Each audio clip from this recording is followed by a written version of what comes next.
It's a little bit different. With this, I don't mind doing it because it's a good thing to do. Yeah. The other I like also, but I can't just like pay out Right. for people's. Oh, where did you give this year? I teach in Yerushalayim on Wednesdays. It's a little bit different with it. Oop, wow, there we are. Okay. It's so funny recording yourself. There we are. Yes. Okay. Great. It's warm in here. Yes. So I know Bina's out of town, or she's heading out, so she's not gonna come. Okay. So we'll just start. We'll see. Cool. If this comes. Oh, good. So our learning and understandings and yearnings and everything should be for the tzlacha of Am Yisrael and for the the complete wiping out of Amalek and immediately. So okay,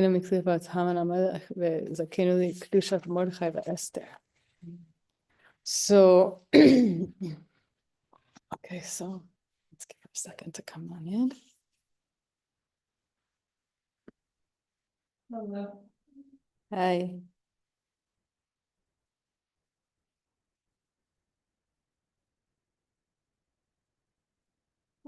You can. Yeah, maybe students here have no moment. Or you want to bring a chair closer here? Oops. I was wondering where those were. You didn't begin yet? No, I waited for you. Oh. I was just warming up, just getting in position, ready to start.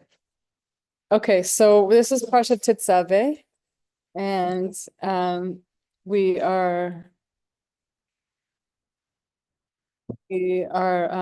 going into the Parsha. We'll see. I'm just going to start reading. We'll continue with the book because it's been going so well for us here to be learning these beautiful teachings. And we should hear what we need to hear, get out of what we need to get out of it, and hopefully get inspired from it in all good ways. So it says it here, Parsha Tetzaveh. Yeah, Tetzaveh. Yeah. So you'll see. He talks about it here. After the golden calf, God tells Moshe he will wipe out all the Yidden. So Moshe Rabbeinu said to God, if you want to wipe out the Yidden from the world, mecheni na misifrecha, wipe me out of your book as well. Right? Everybody knows the story. Moshe Rabbeinu can't stand the idea of Hashem wiping out the Jewish people. He says, if you're taking them, take me also. Therefore, everybody knows that Moshe Rabbeinu's name is not mentioned in this week's portion. So in Tetzaveh, it never says Moshe. Right? This is why. Instead of wiping him out, he took his name out of this portion. We usually read the portion of Tetzaveh before Purim.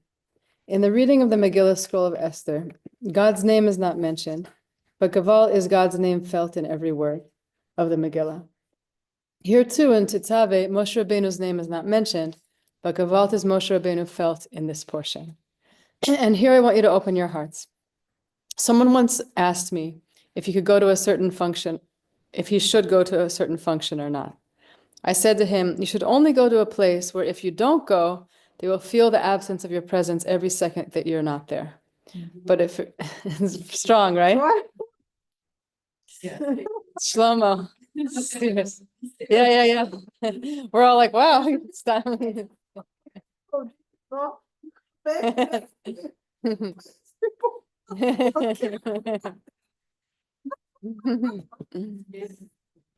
But if it really wouldn't make a difference if you're there or not, don't go. Moshe's absence is felt in every passage of Tetzaveh. He's saying that like as an example, it's true what he's saying, like on a really deep level. That's how reality should be. But he's saying it for the reason for us to understand like how precious Moshe Rabbeinu's presence is. Like the fact that his name is not said in the Parsha is like, we're like missing it. We're noticing. It's like everyone's talking about it. So the fact that it happened is only getting us to appreciate more. Like if you, for example, this type, what he said, So if you don't go to a function, people are kind of expecting to, I don't know, that you might be there, they might care or not. If you're not there, like the ones who really cared for you to be there, they'll really say, where were you? They're wondering, they're calling, they're checking, right? So that's why he's giving an example. When God says to Moshe, I'm going to wipe out the Jews and you'll be the only one left, would you have the chutzpah to contradict God? How could Moshe have said what he said? Moshe Rabbeinu did everything on the level of prophecy. He was always in tune. Here, Moshe Rabbeinu was connecting with the inside of the inside. The inside of all insides said, I'm sorry to tell you, Ribbon Shalom, but I can't be without Yidden. So if you wipe out the Yidden, you'll have to wipe me out too. What level did Moshe Rabbeinu reach at that moment? Moshe Rabbeinu reached a level that it's even deeper than prophecy. So here God says to Moshe, I'm not putting your name in this parsha, not because I'm angry with you, but because you have tuned into the deepest secrets of the world. And since this is where you are, ve'atat tetzaves b'nei Yisrael, right? Because he said the first pasuk of the parsha, it says, you command. He doesn't say, and Hashem said to Moshe, like it mostly usually says in the Torah. It says you, instead of explaining who it is. He says, I want you to tell your brother Aaron to kindle the holy, I want you to tell your brother Aaron to kindle the light in the holy temple. What kind of light was it? Let me ask you, what kind of light do we have to shine into the world? I have to shine a light of mechenina, a light that's deeper than whatever the world is accustomed to. The world is. Accustomed to, what we're used to, Oh. what normally happens. Meaning this example of Moshe Rabbeinu's taking a stand and saying, you know, no, I can't. I'm standing up for, I love Yidden that much. I love the Jewish people that much. That's what I'm here for. Not like I'm here to be Moshe Rabbeinu, Hashem, whatever, you know, give me a better people, it'd be easier. They're messy. They're a balagan. The light, it's a very deep thing that Rav Shlomo is saying here. The light that we have to send in the shine into the world, like we're supposed to be a light unto the nations. The Jewish people are supposed to be shining light. This is the light. This is the light that he's talking about. This light says this is the light of the holy temple. This is the light of Purim. This is the light of love between all Yidden. Wow. So this is a very deep thing. And we're always talking about similar themes, and there's a reason. And personally, I think that the part of this very challenging chapter in history that we're in right now, specifically since the war started, is the loss, you know, like the pain of having lost so many loved ones. First of all on October 7th, that day itself, and everything since then. We're so much more aware than we were before October 7th of every Jew, what's going on with them. We care about them. We know about all of these people who we don't actually know, but we're awakened to care by People were waking to do this with Yeah. these people. exactly. People that were not religious. Yeah, yeah, totally. Something rather special. And exactly. And it seems like it's always that theme where it's like when tragedy hits, suddenly Jews are all together and we're acting like the way we should be. So we want to be there without needing that push.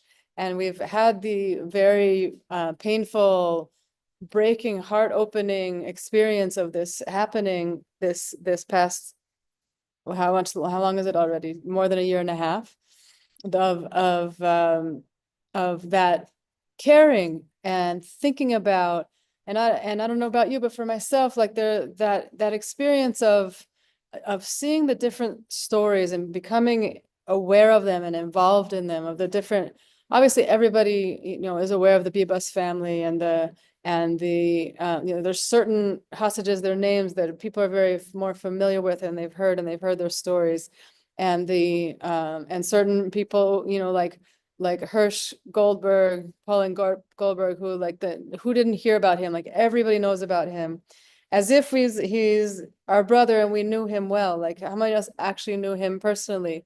And that experience of like actually feeling the lack of a person, how we're feeling love for a person that we never met.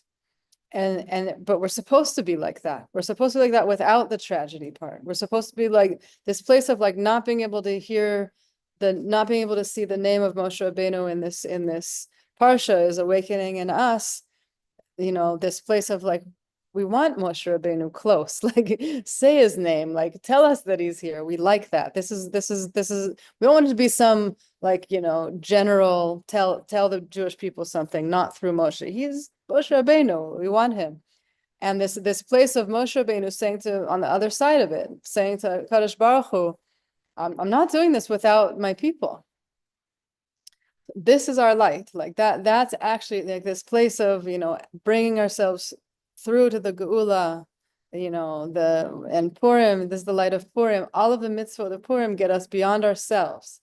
It's like, give more. If you're giving money for tzedakah normally, however much it is, give more freely. Don't count. Don't say, oh, this person might be worthy and that one not. Like, just if they ask, give. And you give food to people and the party, the mishte, like matanot le'avonim, it's all like going beyond ourselves, stretching, expanding that place in ourselves of loving each other, because the natural reality is that when you give, you love who you give to. So if you give to someone, you actually care about them more. This is like the natural way of humans. And so our Baruch Hashem, we have a system which teaches us to give. And I feel very blessed to have been brought here to Eretz Yisrael, to have learned that. I didn't learn that in America. I learned something very different. I learned like I didn't learn about tzedakah, and I learned about like trying to be stronger and more powerful and get more money than other people. And that subject didn't come up. Maybe a tiny bit here, but not as if it was like a real value. And then it came to Israel, and you learn, it's tzedakah here, there, and everywhere. You get the idea. And then I started doing it. When I first started doing it, it was very, very like uncomfortable. And, maybe it's always uncomfortable or you get more used to it. But like, I did get more used to it. But at first I was so very aware of this, how it's affecting me to be giving a couple of coins every day. It made me like a different person, because I'm taking an action of having something that's mine and giving it away, and it's going to help someone else. Like in theory, what I learned is it's mine. Why would I give it to anybody? And that's the human nature, is that and more, right? That's unless you learn it. It's like the values of the Torah are learned, because the way that Hashem made humans is that we're meant to go to higher levels. It's not a finished story. We have to get to the end of the story. The end of the story is a more refined world, and by far, and more refined people, meaning that's what it means, is that we love each other, that we make it a priority. We say, like the Arya Kadosh teaches in the beginning of tefillah in the morning, starting off your day, one of the first things you say is "V'hareini mekabel alai mitzvat aseh ve'ahavta lecha kamocha." Ani ohevet kol Yehudi kenafshi u'moadi. You say with words, you decide to say at the beginning of the day, and because it's not just an idea that's like somewhere out there, a nice idea, which like maybe like in my education growing up, but not really. But if it came up at all, it was like there's this idea. It's like a faraway idea. I'm not going to really do it. What are you gonna do? Like tachlis, like, but no, we're serious. Like, you have the pushka and you put it in there, all the places. You there's like the places along the way where we're asked again and again, like, give, and this teaches us to love each other. I think there's also another part too of like in Western culture, at least in the States, there's a lot of like being self-sufficient and not like giving and not like needing so much too. It's something that I've like trying to learn being in Israel too, is like learning how to like receive too, the right way. Wow. Because if you don't know how to receive, then it's also like maybe you give, but then you feel like, I don't know, there can be like an imbalance. Wow. Just be more open. I Yefeh, think it helps with this general connection. totally. It's also like giving in a way in which it's not like a power trip also. Mm-hmm. Right. maybe, Yeah. Right. No, And giving in a way that's not a power trip, because then if you know, like, oh, I sometimes give, but Okay. sometimes receive, yeah. you know, it's Right. not like this, like. With like Right, alternative but I don't motives, think- like you then it's like kinda like- it's like you're like you're better than the other person. Right, but it's also like, then how do you look at that? Like, Mm-hmm. Yeah. Right. Amazing. Yeah. So Shiniske, that we will we will really shine this light of Mechenina. It's such an interesting way of saying it. Like that's the light, this deeper light of what we have to shine in the world is Mechenina. Like I'm not doing this without my people. Where it's very strong. It's a very strong thing to say. And we see it, we're seeing it so strong, I think, with this war of that like fire in all of us and definitely in the soldiers and definitely in, the givers and people, doing chesed and making sure that like everyone's taken care of from all different kinds of directions. That's what that is. We care about each other. There's people are fighting for, these soldiers, like it's unbelievable. The Mesir Nefesh and they're the holiest souls in the world. And what they're doing, they're fighting to save their brothers and sisters. That's what they're doing. That's the highest level. That's why the soldiers are like mamish the highest level. There's no like, get those that lost their lives, and they say including those who were at the, October 7th, all of anyone involved with it lost their lives. This is highest level where like they're like they're already in the highest heavens. We don't need to lift them up, because that's what the life is about, is for each other. That's being a real true Kiddush Hashem. Yeah. And it was so beautiful that everybody began to help the soul. Right. Yeah, that's- I heard a crazy that's story sharing, today. chain I of think it was family, today. It's on. Everybody involved, And everything. it should go all the way through all the avenues and ways, because I heard a story, I think it was today, I heard the story that one of the I think it was the first house that was broken into in Be'eri. So one person from the family survived, and he takes people on tours around the wow. Yishuvim now and sharing what happened or whatever. Crazy, unbelievable. And he explained that he was waiting for some insane amount of time, like 16 hours, hiding for like 16 hours or something somehow. And the people who came saved him, he was very, very leftist, like the most leftist type of person you could imagine, like, thinking the settlers are like the enemy and thinking the Arabs are the friends, like that level. And they're hiding. And who came to save him? These two people who live in Othniel, which is a settlement like near Hebron. They came on their own, took their own car. They came to help and save, and they saved him. And they said that he realized in that moment, who I thought was the enemy is actually my brother. And everything changed. So this deeper level of us as a Jewish people realizing this truth that Achim anachnu, that we're brothers. It goes all the way back to the beginning of all of our stories with Yosef and the brothers, and coming around to realizing like we're on the same side. Once we get that, it seems like that's something we really need to get. We need to really hop that, understand it, and please God, we will, and please God, we already do. I think we do so much more. So just continue. Halabai, Hashem. Okay, there's more. There's two more. We'll see what we get through. So this one is about the oil. Yeah. Saber, say, it's your decision is what it says. Titzaveh means to order them, like to command them. To command what? To command, to tell them to, like the beginning of the parsha. I don't have the Chumash right here to read it, but the first pasuk here. Probably just Hashem is saying to Moshe Rabbeinu Yeah. to to command the Jewish people. Mhm. to whatever, and he said no. It's like Is this? devotion. Yeah, it starts to this parsha like already, even though we're still in Shemot, it's already like gliding us towards Vayikra, because like, all the parshiot up until now, it's kind of like stories. It's Breshit, and it's the figures, and then the beginning of the book of Shemot is, thank you so much.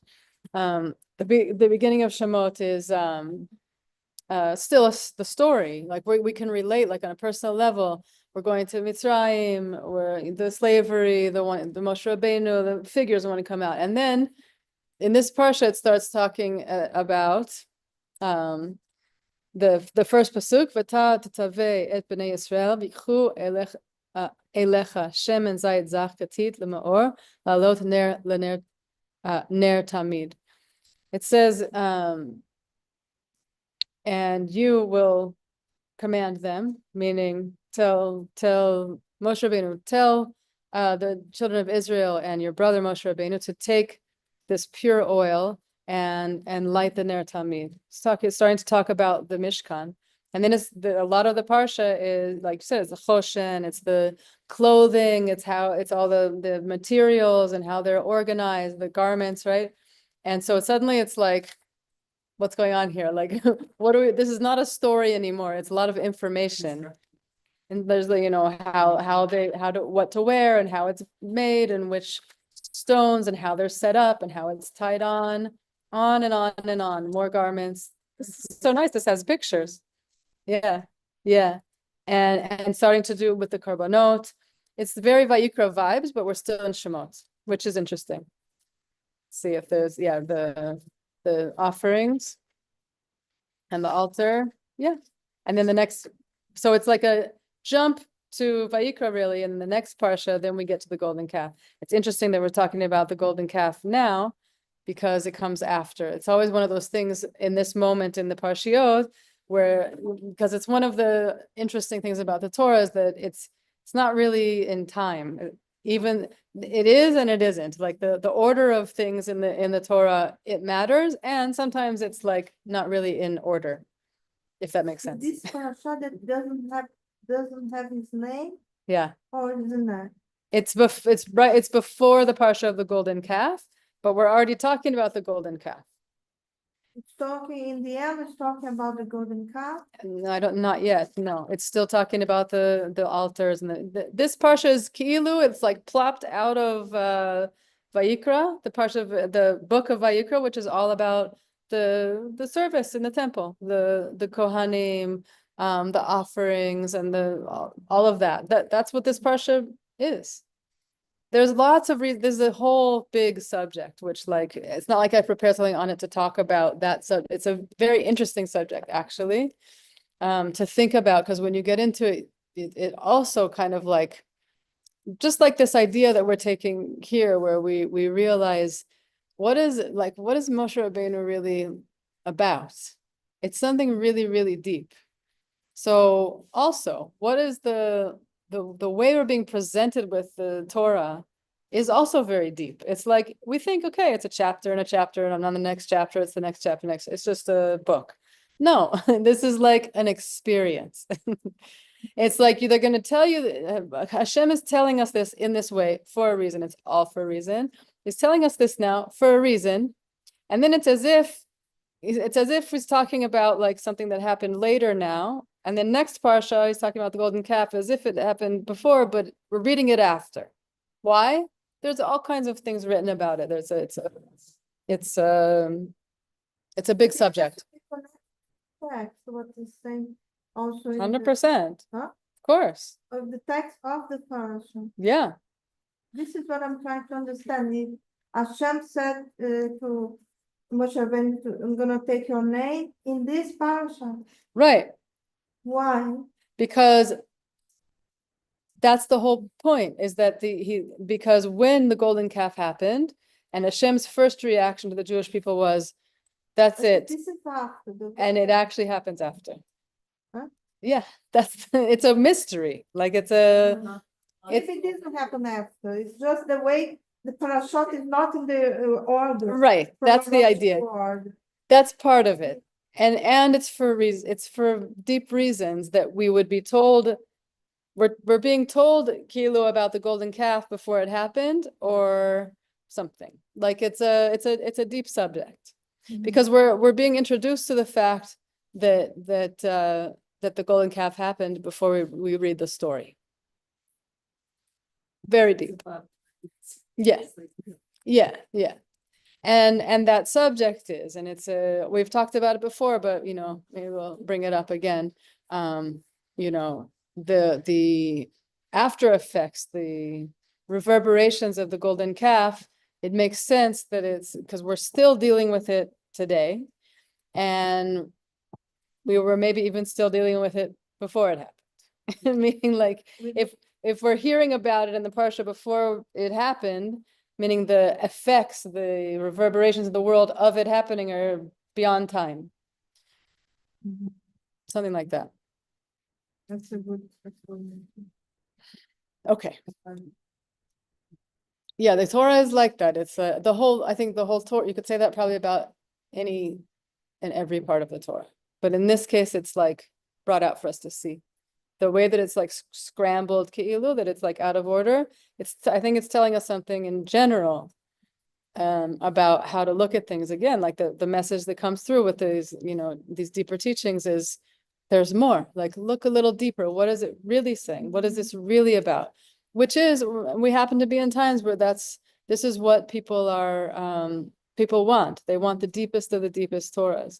I don't remember I told you last week or not. It might have been in my other class, but it's worth saying again, even if I did last week, because it's such an awesome, important thing to think about, is that the creation, the creation has all the different levels and layers of creation. There's Domem, Tzomeach, Chai, Adam, right?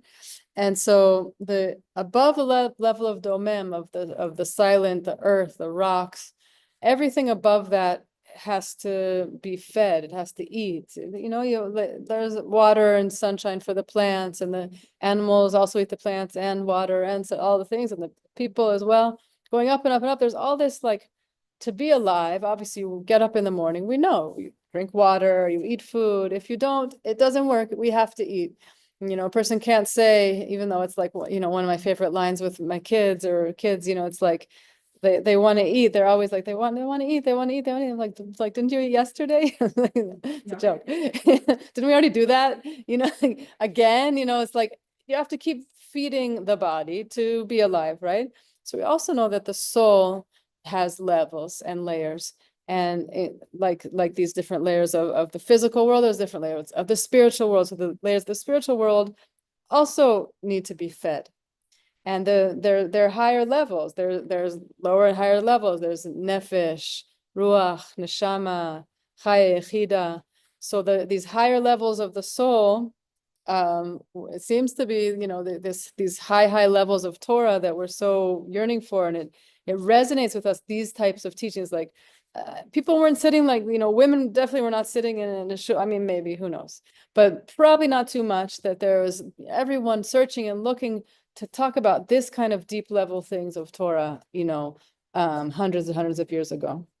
Just probably not. There's always those yechidim, but like everyone's like that now. Who doesn't want to hear like the deepest Torahs, because our soul needs to be fed, and it's asking us to be fed. And this is why the institutions that are less going there to the panimim, these types of teachings, the deeper Torahs, they might be less attractive, because they might be less interesting to people, attractive. That people they don't want to just have like a dry class. They want to hear something that their soul, their deeper part of their soul is.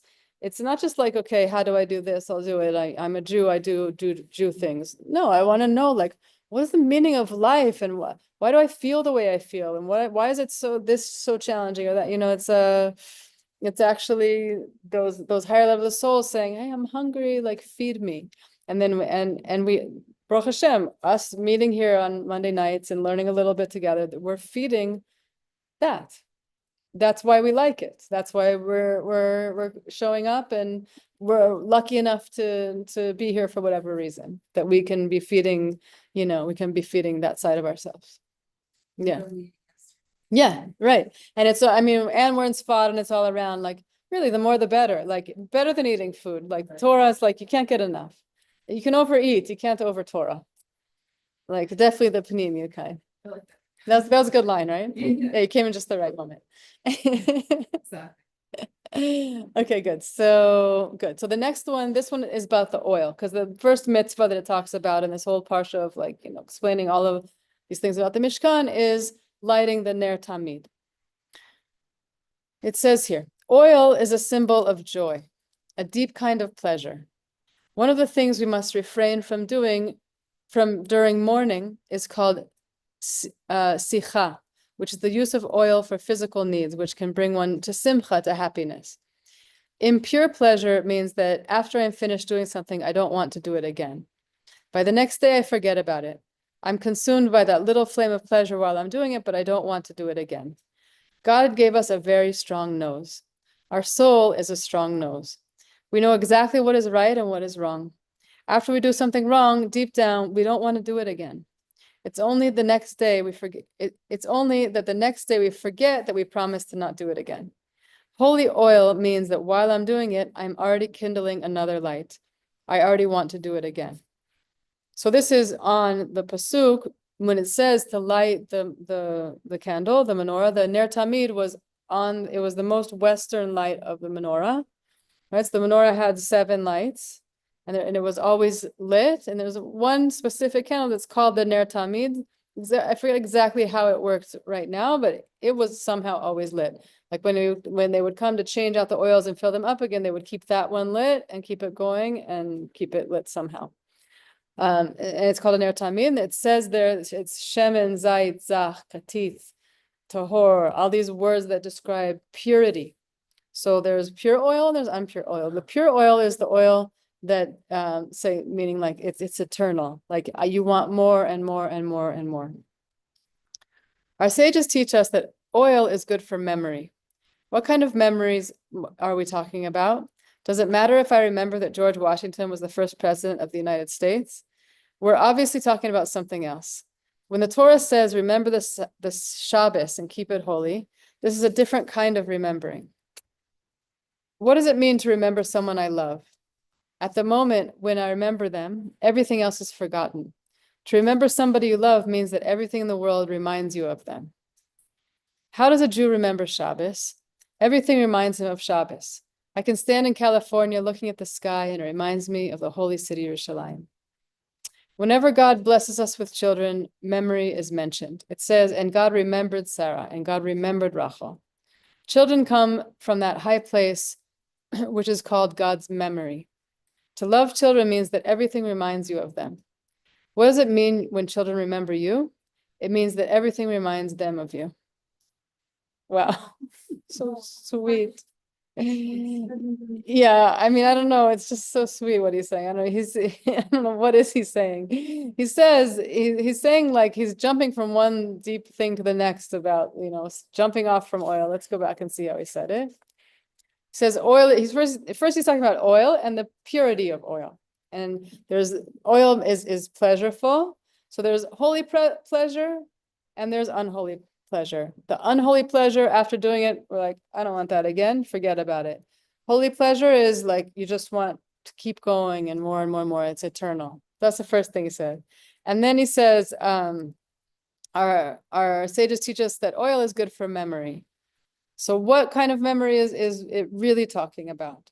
What is this holy memory, right? Like the holy type of oil. Like we need to remember like those facts they made us learn about Stam, whatever. Yeah, memorizing the capital of all the states in Russia or whatever it is. Like that, things in history or whatever. Like it's a deep thing when you think about history. Someone asked me about history because someone came to the gallery today, and like when I do glass blowing, people ask me like different kinds of questions from different angles that sometimes it's like I don't know anything about it. I know what I know. I'm not like someone who just knows everything about it just because I do glass blowing. So ask me about the history and this and that, the different things. And I don't know, I don't know anything about it. Like it's the type of thing you can look up, but and it's not necessarily not useful, or maybe, I don't know. Anyway, the point being, what I care to remember is holy things, right? Like care to put my mind on. So Reb Nassim talks, it's a very, very deep concept. So the main student of Rabbi Nachman, he talks about this. For some reason, I always remember this line from him. He says, he's talking about thinking about memory in the sense of thinking about the past, because sometimes we get stuck on memories and we keep telling the same story. We've talked about this over and over again. The stories keep coming back. Why do we get stuck on something? So there's a place where often it's because it's not resolved, right? It's the memories that we're remembering the past. A lot of times it's like saying, oh, like I was right and he was wrong, and I'm, and going over it again. And that's like that kind of memory. That's not the holy kind of memory. Reb Nassim says, when we look at the past, the things we should remember for the past are the things we say thank you for. Yeah. And he says, when you think about the future, that's where you cry out. We usually get it mixed up. And we cry about the past. We get stuck on the things of the past that we're not meant to focus on, things that happen, whatever. They happen for whatever reason they happen. We cannot do anything, no? Yeah. Also- Exactly. Well, if you know that, you're already a few steps ahead, because if you know that, then you could be free of it. It's very hard for, unless a person it's a deeper level of understanding life to know that, because the natural reaction of a person who got hurt by someone else, or this happened, I don't know, they stole whatever it might have been, to be like, that's my association with that person forever and ever. I'm never going to forget it because I was wronged. But Reb Nassim blows this out of the water. He completely gives us a different way of thinking about memory, and say anything that you remember should be what you were saying thankful. You could say thank you really about anything, actually, I think. If something hurt you, you're able to grow or learn, which is like, a lot of time and work and whatever, but Yeah. at some point, ideally, we can get to the point where wow, even though it's difficult and hard, it helped me move forward so much and grow. So Right. much. Then that's, I think. And then you can say thank you. Thank God. Right. Right. And that's what they say about this is the Geula mindset class, right? So that's what they say about Geula, is that we're gonna realize that everything was good. So I think that's kind of what you're saying, is that at some point we're gonna understand all those things that happened, and we had our perspective on it where we were angry or whatever it might be. When it's not worked out and it's not fixed out, that's not a memory to hold on to. The way to look at something that happened in the past is in a fixed way, or specifically things you simply are thankful for. It's telling us something very, very deep, and that place in us that of energy, like make a change, Hashem, fix the world. Like you said, you can't change the past, so we put that towards the future, says Reb Nassim. It's very good advice. It's very, very, very good advice. This is one of those things, sometimes I write things down, I'm like, this one, you put that on the wall, put that in front of your eyes. This is a good thing. Right, so the forward, that's what we should cry towards. Yeah, that energy of crying out and that's, they say, is everything, because all of our prayers and our specific ideas around that as well, sometimes our prayers are answered and we can see how, or sometimes not, and sometimes we're in a situation where the all we can do is yearn. It's like the situation that we're in, this war, there's over and over again, there's you feel helpless, what can I do? I can yearn. So instead of feeling, oh, what can I do? I can yearn. And that's very holy act. That's dveikut. That's what Hashem wants, because yearning is desire, and putting it towards that we get to where we need to go to in the future. That's what it's for. Yeah. Very deep stuff. So use the right type of memory. So I brought that, and that's not what Rav Shlomo was saying, but I think it's related. He says, what does it mean to remember someone that I love? Everyone reminds me of him. It's very beautiful what he's saying. And how do we remember Shabbos? Everything reminds us of Shabbos. You could be anywhere in the world, you see something beautiful, and it's like, oh, it's reminding me of Shabbos.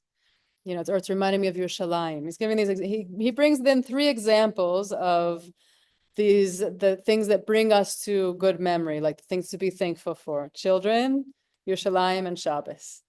And in each way, it's basically my response to each of these things is everything reminds me of them. I love them so much. I love Shabbos so much. When I'm in a good moment, the sunset is so gewaltig, like, wow, it reminds me of Shabbos. It reminds me of Yerushalayim. It reminds me of my children. Yeah. I think that's what he's talking about there. And this is holy oil. It's deep stuff. It's very, very deep. That holy oil that we want, it's burning forever. Wow.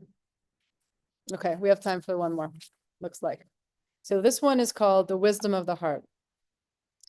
And when it comes up that we're hearing about the preparation for the Mishkan, there's the people who are making the things, like weaving the hairs of the goats and building, bringing in the different materials, and they're called wise and chachmat lev, which is related to like being creative, like putting things together and building.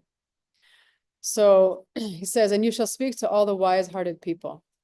When God speaks to Moshe and asks for the garments of the priests to be prepared, he calls for those who have chachmas halev, wisdom of the heart. What is the wisdom that is in the heart? What's the difference between that and the wisdom of the mind? There is a fire burning in the heart of each and every one of us. This fire is so infinitely passionate. It wants to know God in an infinite way. If you come up to somebody and say, would you like to know God in an infinite way? They're ready. If you ask them, would you like to know God in a finite way and start putting on tefillin every morning? They're not ready because our hearts yearn for the infinite. Like when people come, like I always love it. Comes up like when we're in this shul. It's like it's all the Rebbe is coming up everywhere always anyway. But dafka, it's like a schut, to be learning in the shul. At that the incredible light, we're supposed to bring light out into the world. Like the Rebbe is sending people out to, make stands to put tefillin on people. So for sure, when they're standing there, they're not told when people come up to tell them like, just do it. It's a mitzvah. Like that might happen here and there, but I kind of doubt it because like Chabad's good. They're strong. They're telling them like you're connecting to like your infinite soul. So that. And then a person's like, that's what I want for sure. Wrap the strap. Like I'm not, I'm not holding, I don't even know what it means, but that sounds good. I want infinite. And if you tell them, like it's a rule and this, you should just do it. Then bye, There's a wisdom of the mind and there's a wisdom of the heart. As important as the wisdom of the mind is, you cannot know God with the wisdom of the mind alone. You have to know God with the wisdom of your heart. It's through all the emotions that God created in my heart that I should know that there is one God. Very strong line. All of our emotions are there so that we know that there's one God. But what is the wisdom of the heart? As much as I'd like to know God in an infinite way, you have to realize one thing. You're living in this world, and you will not know God unless you do the finite things as well. God promises you, in this finite thing, I'll pour in the infinite. This is the vessel. Here I want you to know the deepest depths. Before God created the world, everything was infinite, right? Ein Sof. In order for God to reveal his kingdom, God had, so to speak, to contract his infinity, right? He had to make a place for it because everything was infinite. When he created the world, he put aside all the great lights and left an empty space. And in that empty space, he created the world. What is this empty space all about? There's a very strong passage in Tehillim. David HaMelech says, Ve'libi chalal b'kirbi. I made a little hole in my heart. Interesting translation. It's 109, pasuk 22. It says, it's my heart is open. It's empty, open vessel. And he says, I made a little hole in my heart. What does this mean? The same way God made space in his heart for me, I have to make space for God to understand him in my heart. When I make a little space, God can shine my emotions into me, and then I begin to know how to serve him. When I think evil thoughts, my heart closes up, and I cannot use the same heart to understand God. Therefore, Reb Nachman says something very deep. The moment you think you want to serve God, make a little space in your heart, and God can reveal himself to you there. So Reb Nachman says that the space I create in my heart means that for 1 minute, I, so to speak, stop being infinite. Just like God being infinite, being Ein Sof. It's interesting. it's counterintuitive, but this is like what Hashem did to create the world, right? Hashem is infinite. How could he create the world? There's no space in the infinite to do something. It's already everything, right? So he made a little space that was finite, so the world could exist. Thank you so much. Thanks for coming. Have a great night. So so Hashem, he's saying that we need to do that too. That our in our hearts we need to make it, because we're like fully immersed in our life, in our heart's story, in our life. Unless we make For us, it's unlimited yeah. reality. Right, exactly. And so it's like to make that little finite space available, to let Hashem into that space. It's like we need to do it back to Hashem. It's so beautiful. Everything It's just that Shlomo says is like, he's an artist, he's a musician, he's an artist. So beautiful. great. It's so beautiful. Okay, so I stop being infinite for a second. Just like God did with the creation for the world. You see, everybody wants to know God in an infinite way alone, but you can't. You have to make yourself finite by creating a little space inside of your heart. In that place is where God is really living. And this is the secret of creating the world. This is the secret of serving God more and more and more. This is the wisdom of the heart. You see what it is. When you love somebody very much, you're ready to do the smallest finite favors for them with all of your heart and soul. How come? Because if you're really with it, you understand that the finite is also infinite. The same goes for prayer. When I pray, it has to be in a completely infinite way. Yet it has to be finite. What's the holiness of a siddur? It's the most finite thing in the world. The words we pray were composed 2,000 years ago, but the way I'm praying has to be in an infinite way. You see what it is? As much as I like to know God in an infinite way, you have to realize you will not know God unless you do the finite things as well. Then God promises you, I will pour the infinite into the finite vessel you just created. So Reb Nachman says that this is what the wisdom of the heart is all about. Since my heart is a place where I fathom God the most, it must be infinite. If it wasn't infinite, how could God be there? But since I'm living in this world, God gave me finite vessels to understand his infinity. I connect my finite vessels with my infinite emotions through the wisdom of my heart. Wow. It's really beautiful. I don't know what to say about it. He said it. He said it. Now I understand why you read word for word. Yeah. It's the only way. So good. So anyone want to say anything? Reflections on, I mean, we brought 3 different little pieces here, but it's all on the parsha. Very It's like beautiful. really brings it how to make it real, like in this world. Creating it like, tangible and real. Right. You know, How that's like, It's actually, I guess it's like consecrating, sanctifying, sanctify by doing. Yeah, I mean, well, but doing there's like a conscious space made for that doing. Because like with it's so just what we're like we're always having parties and meals and all of the different things that we're doing. Like Jews are very involved with the world in so many ways. There's just endless examples. And it's very like in the world tachlis type. So, it's not like sitting on a mountain and meditating your whole life. It's like, how am I going to, I could make a better preschool for my community? How am I going to help my neighbor? Just being giving, the tzedakah, like we said before, it's all examples of that. V'nadam l'chaviro, of taking care of each other. And by, we go so deeply into the finite stuff, because that's really where it is. That's the place where we can connect to the infinite of Hashem.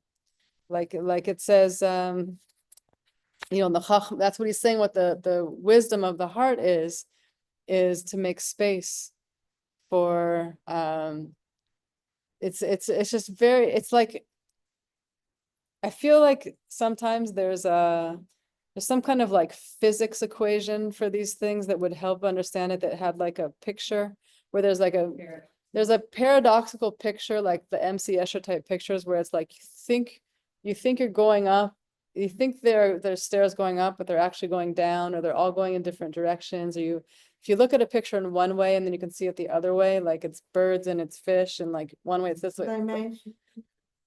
Yeah. So it's like reality actually is that, and the only way to get that like real deep view of the infinite is by shifting the view to the finite, which is kind of like that your brain goes boop to this other reality where it's, the way that he was explaining it is making a space in our heart, meaning I think again it's going back to being super self-conscious of about how self-conscious we are. Meaning like make a space, making a space for Dafka doing the finite things. This actually makes us we can go fly so much further and higher into the infinity of it all through that Dafka. Like that's why we're in the world. Otherwise, who needs it? Reminds me of something, I think it was really Malcolm that said, one of like the secrets to why he was able to like do what he was able to do is that he always like sees every moment, like every moment, like I guess just like having the consciousness and awareness to be in every moment. And like you said, being like, very like self-conscious of the moment, what you're doing and what you're aware. Right, So, right. Wow. like every moment. Right, in time and space. I think that's a really good way of looking at it because they're both, making that space in my heart, both in time and in space, like in my life and in my time. And like when, like I could, forget about the world very easily in my own stories and my own experience of my heart, and to remember my time is going to be so much more meaningful and precious when I make space, meaning then we're going to remember each other, we're going to remember to care, we're going to remember to go beyond our own story, which is a huge part of what we need to do in this world. And those are the ones who make the garments. That type of a person makes the garments for the high priest. Very, very interesting. And in the end, when we get into it further, when we get into Vayikra soon, it says it again and again that there were these like chokhmat lev women. There were like these women who were craftspeople. They would make they had chokhmat lev. This is the idea. That's where it's coming from. To be able to work with materials in this world, but be doing it for an infinite reason. It's not like I'm the best weaver in the world and I've proven and you pay me more money, the end of the story. Is I'm doing this for the service of Hashem in the temple. It's a physical, it's strings and weaving and mechanisms, all kinds of stuff. And we can apply it to everything. All of our, the way that we shop and buy food for Shabbos, the way we take care and clean the kitchen in order to prepare for taking care of, ourselves, each other, Shabbos, meals, meaningful. There's always that like, that dialogue going on. Mizar Hashem. So we should be blessed. We should be blessed with Chachmat Alev, and we should be blessed with pure oil and yearnings, and we should be blessed with true memory, to remember things that we are grateful for, and to remember what makes us connected. Shabbos and Yerushalayim and children being these examples, and the first place is the Mechenina, to know that the light that we're shining in the world, what it really means is that we're coming from a place of like, whatever it is that I have to do in this world, it's like, it's in light of the fact that we love each other, in loving each other, to shine, to live like that, from that perspective. And in doing that, we will win every war inside and out, and everything will turn for the good. B'ezrat Hashem, really soon. B'ezrat Hashem. Tודה rabah. Elisheva, we just finished, but I'm so glad that you came. And next time, we start usually at 7, so you're welcome to come I again. didn't get to know calendar.